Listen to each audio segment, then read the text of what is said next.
గజ్వేల్ నియోజకవర్గంలో BRS party incharge మాజీ FTC chairman Vanteru Pratap Reddy జన్మదిన వేడుకలను తుప్రంలో మాజీ జెడ్పీటీసీ రాణి సత్యనారాయణ గౌడ్ బీఆర్ఎస్ నేత చెల్మి రఘుపతి ఆధ్వర్యంలో ఘనంగా నిర్వహించారు. పట్టణంలో కార్యకర్తలు ర్యాలీగా వచ్చి సాయిబాబా ఆలయంలో ప్రతాప్ రెడ్డికి ప్రత్యేకంగా పూజలు నిర్వహించారు. అనంతరం లక్ష్మీ గణపతి ఆలయ ప్రాంగణంలో బీఆర్ఎస్ కుటుంబ సభ్యుల మధ్య ప్రతాప్ రెడ్డి కేక్ కట్ చేసి జన్మదిన వేడుకలు జరుపుకున్నారు. అనంతరం పేదలకు స్థానిక నేతలు అన్నదానం చేశారు. కార్యకర్తల నాయకుల ప్రేమాభిమానాలు భవిష్యత్తు ప్రజాసేవ రెట్టింపు ఉత్సాహం నింపిందని ప్రతాప్ రెడ్డి పేర్కొన్నారు.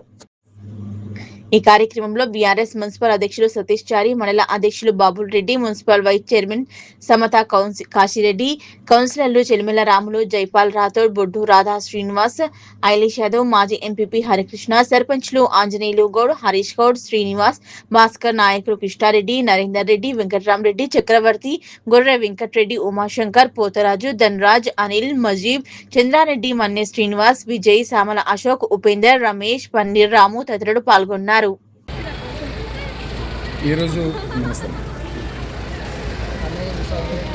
పుట్టినరోజు సందర్భంగా మనోరాబాద్ తూప్రాన్ మున్సిపాలిటీకి బీఆర్ఎస్ పార్టీ కుటుంబం అంతా కూడా నా పుట్టినరోజు వేడుకలు బ్రహ్మాండంగా జరిపినందుకు ప్రతి ఒక్కరికి కూడా నా శిరస్సు వంచి నమస్కారం తెలియజేస్తా ఉన్నా.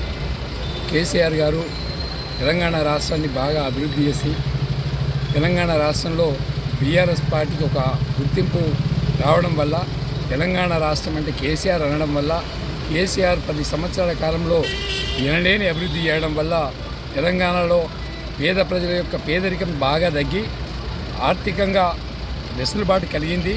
మరి భవిష్యత్తులో కూడా తెలంగాణ రాష్ట్రానికి కేసీఆర్ గారు ముఖ్యమంత్రి కావాలని మా మనోరాబాద్ తూప్రాన్ మున్సిపాలిటీలో ఉన్నటువంటి ప్రజలందరూ కూడా సంతోషంగా ఉండాలని చెప్పి మొన్న ప్రతి ఒక్కరు కూడా బీఆర్ఎస్ పార్టీ సపోర్ట్ చేసింది. వచ్చే రోజులలో కూడా బీఆర్ఎస్ పార్టీకి సపోర్ట్ చేయాలని, మరి కేసీఆర్ గారు చేసే అభివృద్ధిలో భాగస్వామ్యం కావాలని, మరి కేసీఆర్ గారి యొక్క లక్ష్యం నెరవేరాలని, బంగారు తెలంగాణ అంటే పేదరికం లేని తెలంగాణ కావాలి, బంగారు తెలంగాణ అంటే అభివృద్ధి దిశగా తెలంగాణ సాగాలి. ఆర్థికంగా ప్రతి వ్యక్తికి వెసులుబాటు కలిగినప్పుడే ఆ రోజే తెలంగాణ బంగారు తెలంగాణగా గుర్తించబడుతుంది. మరి ఈరోజు నా బర్త్డే కార్యక్రమంలో పాలుపంచుకుంటున్నటువంటి మా అన్నదమ్ములు, మా అక్క చెల్లెళ్ళు, నా మిత్రులు, నా శ్రేయోభిలాషులు అందరూ కూడా పేరున మనస్ఫూర్తిగా నమస్కారం తెలియజేస్తాను. ఒక ఫోటో